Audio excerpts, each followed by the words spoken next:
Halo sobat-sobat dewasaku, semangat buat yang lagi kerja maupun yang lagi nyari kerja. Kalau buat yang gak mau kerja mah ya terserah lah, udah gede. Karena kemarin ada yang komen openingnya tidak buat tertarik untuk menonton. Maaf, openingnya kayak boring, boleh dituker kali. Makanya sekarang saya ganti openingnya. Haha. Oke. BTW, terima kasih ya buat Kakak Dora untuk masukannya. Sopan banget loh Kakak Dora ini. Mari kita langsung saja ke videonya. Pada video kali ini saya ingin membahas alur film bergenre action thriller yang berjudul 13 Bom di Jakarta. Film ini menceritakan teror sekelompok teroris yang menyebar 13 bom di seluruh kota Jakarta. Pemimpin teroris memberikan waktu 8 jam untuk memenuhi tuntutan berupa 100 Bitcoin. Jika tidak, bom akan terus diledakkan. Bagaimanakah keseruannya? Mari kita mulai saja ceritanya. Film dimulai dari seorang pria bernama Arok sedang mempersiapkan dirinya. Setelah memandangi sejenak foto anak dan istrinya yang tertempel di cermin, dia keluar dari kamarnya. Lalu kita diperlihatkan konvoi mobil pengantar uang yang melewati kota Jakarta. Sementara itu di tempat lain, tepatnya di kantor Indodax, mereka merasa senang karena mereka mendapatkan suntikan dana. Di sisi lain, ada truk teknisi berhenti untuk membetulkan panel listrik. Saat konvoi mobil pengantar uang lewat, teknisi itu langsung mengeluarkan basoka untuk mengebom mobil yang berisi uang. Ternyata teknisi ini adalah sindikat teroris yang sedang menyamar. Karena kejadian itu, baku tembak antara teroris dan petugas pengantar uang tidak dapat terhentikan. Ditambah lagi, sindikat teroris ini sangat ahli dalam melumpuhkan semua petugas yang ada. Kemudian salah satu teroris meletakkan bom untuk membuka pintu mobil. Setelah bom diledakkan, sindikat teroris ini pergi meninggalkan TKP tanpa mengambil satu lembar pun uang. Warga yang melihat tumpukan uang berserakan langsung datang untuk menjarah semua uang di mobil. Lalu kita diperkenalkan dengan pemimpin badan anti-teroris bernama Pak Damaskus dan kapten pasukan bernama Emil. Di sana juga ada deputi intelijen cyber bernama Karin. Di sini Karin mencoba menjelaskan semua kejadian yang terjadi kepada Pak Damaskus. Namun Emil merasa kinerja tim cyber di bawah komando Karin ini sangat payah, sampai kejadian seperti ini tidak terdeteksi sejak awal. Kemudian Pak Damaskus berkata, kalau kejadian ini akan berdampak panjang dan merembet ke semua sektor, dari perekonomian sampai ke pemerintahan. Tidak lama kemudian, ruang server mereka dibajak oleh teroris. Kemudian pemimpin teroris bernama Arok berkata kalau mereka sudah memasang 13 bom yang menyebar di Jakarta. Di sini Arok meminta untuk dikirimkan 100 Bitcoin melalui Indodax. Jika mereka tidak mengirimnya, maka 13 bom akan diledakkan setiap 8 jam sekali. Setelah kejadian itu, Pak Damaskus meminta Karin untuk segera melacak teroris itu. Sementara Emil diminta untuk ikut ke lokasi TKP. Melihat selongsong peluru yang digunakan, Pak Damaskus berasumsi kalau ini adalah ulah dari mantan pasukan khusus yang membelot menjadi teroris. Setelah itu, Pak Damaskus minta dicarikan info mengenai Indodax. Jadi, Indodax ini adalah perusahaan yang bergerak di perdagangan kripto atau mata uang digital. Perusahaan ini didirikan oleh dua orang bernama Oscar dan William.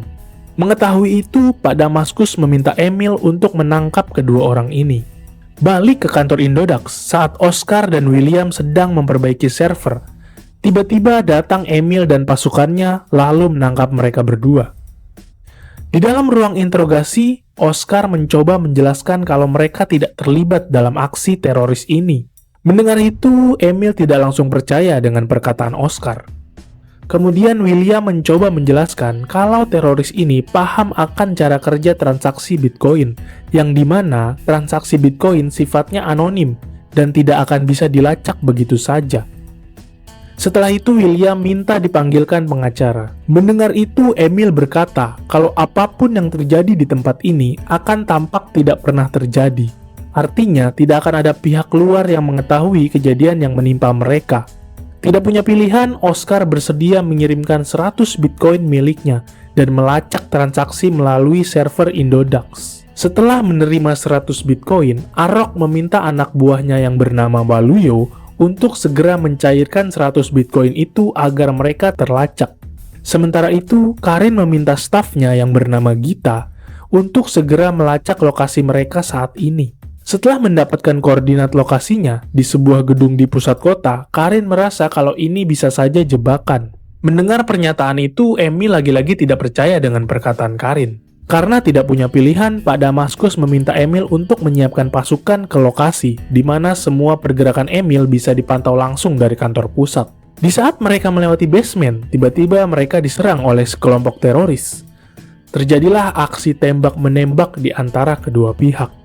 Di sisi lain, Waluyo yang menyamar menjadi petugas kebersihan sedang menyiapkan laptop untuk meretas jaringan, yang dimana Waluyo membuat koneksi Emil dengan kantor pusat menjadi terputus. Mereka hanya bisa memantau melalui suara saja. Sementara di tempat lain, salah satu anak buah Arok sedang menyiapkan bom yang akan dipasang di atas lift. Karena keadaan terdesak, Emil memberanikan diri maju lebih dulu untuk menghabisi semua teroris yang ada. Setelah itu, mereka melanjutkan perjalanan ke lantai atas lewat tangga darurat. Saat mereka sampai di titik lokasi yang terlacak, ternyata tempat itu hanya sebuah laptop yang sedang menyala. Dengan kata lain, mereka semua sudah dijebak. Tidak lama kemudian, gedung di sebelah mereka meledak secara tiba-tiba. Ternyata teroris ini meledakkan gedung Bursa Efek Jakarta. Setelah kejadian itu, Pak Damaskus mencoba menginterogasi Oscar dan William. Karena mereka berdua adalah pencetus kripto di Indonesia, maka semua ini bisa saja terjadi. Oleh sebab itulah, Pak Damaskus meminta mereka berdua untuk bekerja sama membantu mengungkap dalang dari teroris ini. Tidak lama kemudian, terjadi aksi pembajakan siaran lagi. Di sini, Arok menjelaskan motif dia melakukan aksi pengeboman karena didasari rasa kecewa akan pemerintahan. Arok merasa sistem perekonomian yang sekarang hanya membuat yang kaya semakin kaya dan yang miskin semakin miskin. Oleh sebab itulah, Arok bertekad melawan sistem yang sudah ada supaya keadilan bisa ditegakkan lagi. Karena keadaan semakin darurat, Pak Damaskus meminta untuk diaktifkan protokol Yuda, di mana protokol ini membuat mereka bisa mengakses semua hal yang bersifat privasi secara luas tanpa batas. Pak Damaskus juga meminta asistennya untuk menghubungi berbagai instansi pemerintahan. Sementara itu, Oscar dan William tidak bisa menolak tawaran untuk bekerja sama, karena Pak Damaskus punya bukti suntikan dana investor di tangannya. Dengan ini, Pak Damaskus bisa saja membuat suntikan dana ini menjadi kasus pencucian uang. Setelah itu, Karin menjelaskan tugas mereka berdua sebagai informan yang mencari data. Kemudian Karin mengajak Gita untuk berbicara. Karin merasa salah satu dari tim cybernya membocorkan data ke teroris. Maka dari itu, Karin lebih mempercayai Gita daripada yang lainnya. Setelah itu, Karin meminta Gita untuk mengantar Oscar dan William kembali ke kantor Indodax. Sebelum mereka pergi, William diam-diam mengambil kartu nama milik Karin, dan mereka diberikan HP untuk berkomunikasi. Singkat waktu, pacarnya William yang bernama Agnes mendatangi mereka di kantor. Di sini mereka mencoba menjelaskan kejadian yang mereka alami saat ini kepada Agnes. Tiba-tiba Oscar mendapatkan pesan misterius di komputernya. Saat diakses, alangkah terkejutnya mereka karena selama ini mereka sudah dimata-matai sejak lama. Kemudian Oscar mencoba menulis isyarat agar mereka segera pergi meninggalkan kantor. Agar tidak diketahui, mereka memutar rekaman video presentasi untuk mengelabui Gita. Saat di jalan, William bertanya-tanya, kenapa semua kejadian ini bisa menyangkut mereka. Kemudian Oscar berkata, mungkin saja pelakunya sudah kenal mereka sejak lama. Lalu mereka menyusun rencana untuk kabur naik mobil. Sementara di kantor pusat, Karin menyadari kalau mereka telah dikelabui. Kemudian Karin meminta Gita untuk mencari Oscar dan William. Tidak ingin membuang kesempatan, mereka pun kabur naik mobilnya Agnes. Gita pun tidak tinggal diam. Gita berusaha mengejar mereka, tapi sayangnya mereka bisa meloloskan diri. Setelah itu mereka datang ke warnet untuk melacak lokasi Arok. Karena dianggap mencurigakan, penjaga warnet ini ingin melaporkan mereka. Setelah itu, mereka bergegas pergi meninggalkan warnet. Di lain sisi, Karin turun ke jalan untuk mencari Oscar dan William. Mereka berdua papasan di jalan, membuat Karin mengejar mobil Agnes. Setelah itu terjadilah aksi kejar-kejaran di antara mereka. Tapi untungnya mereka bisa lolos dari kejarannya Karin. Di sisi lain terlihat beberapa pasukan sedang mencari penyelundup senjata bagi teroris. Tapi mereka hanya berhasil menangkap istri dari penyelundup itu. Di dalam ruang interogasi, istri penyelundup itu tidak mau membocorkan keberadaan suaminya. Sementara di markas teroris, Arok mendoktrin anak buahnya untuk melawan ketidakadilan. Karena kasus istri penyelundup ditangkap, Arok meminta agar segera diaktifkan serangan bom ke-8.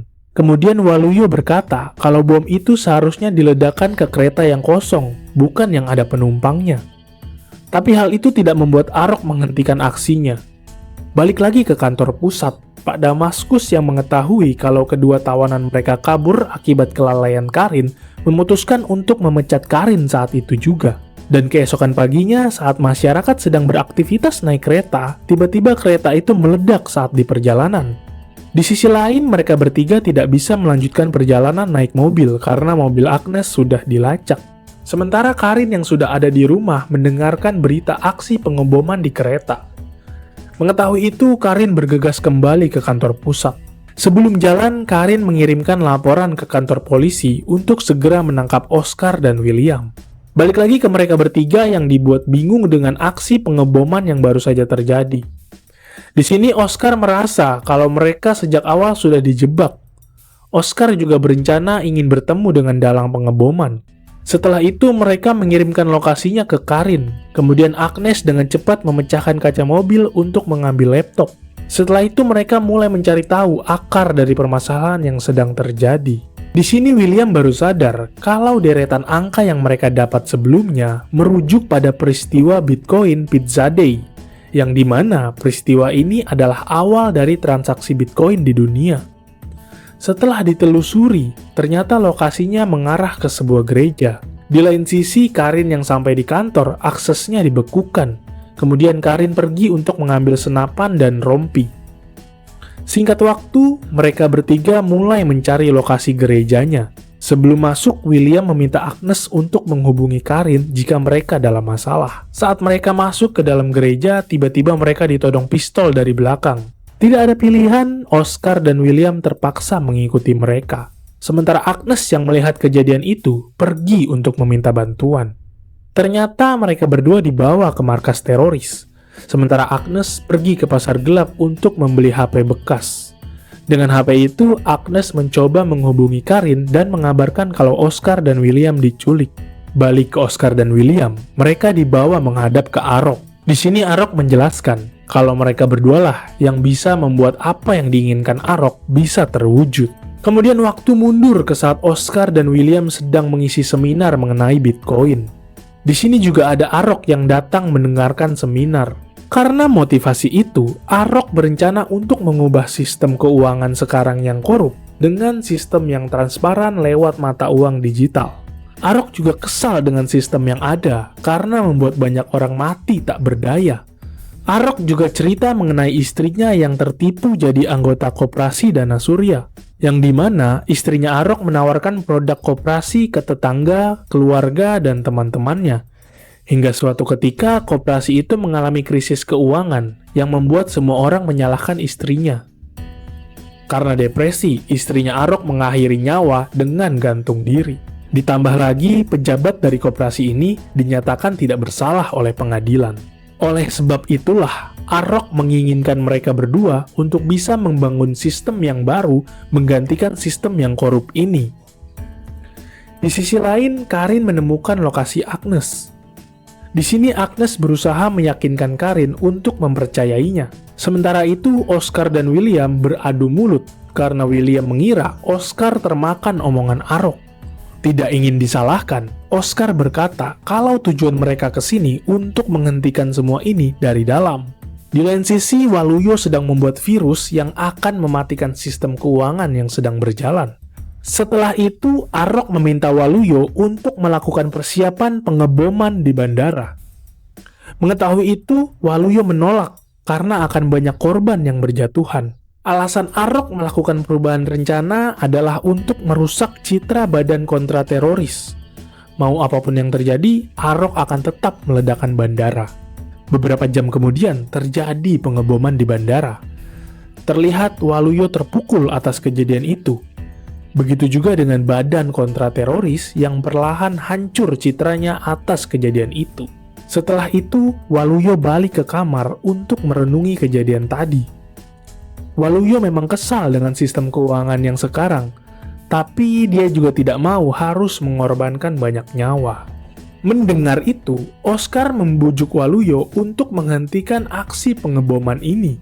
Waluyo berkata kalau akses pengeboman hanya bisa diaktifkan di komputernya Arok.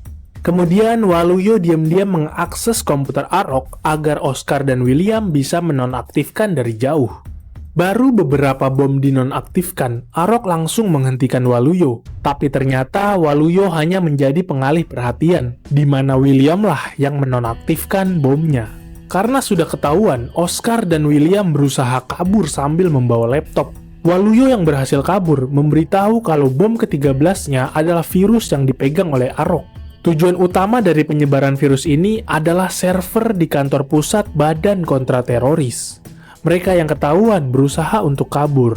Tapi sayangnya, Waluyo tertembak di tempat. Setelah itu, Arok menelpon seseorang untuk segera melancarkan serangan selanjutnya. Di lain sisi, Gita mendeteksi panggilan Arok di tempat persembunyiannya. Mengetahui itu, Padamaskus meminta Emil dan Gita untuk terjun ke lokasi. Sementara Oscar berusaha menghubungi Karin. Di sini Oscar berkata kalau ada penyusup di kantor pusat dan meminta mereka untuk datang ke lokasi. Di lain sisi, Padamaskus mencurigai salah satu stafnya yang bernama Fajar. Dengan hati-hati, Padamaskus mengikuti Fajar ke kamar mandi.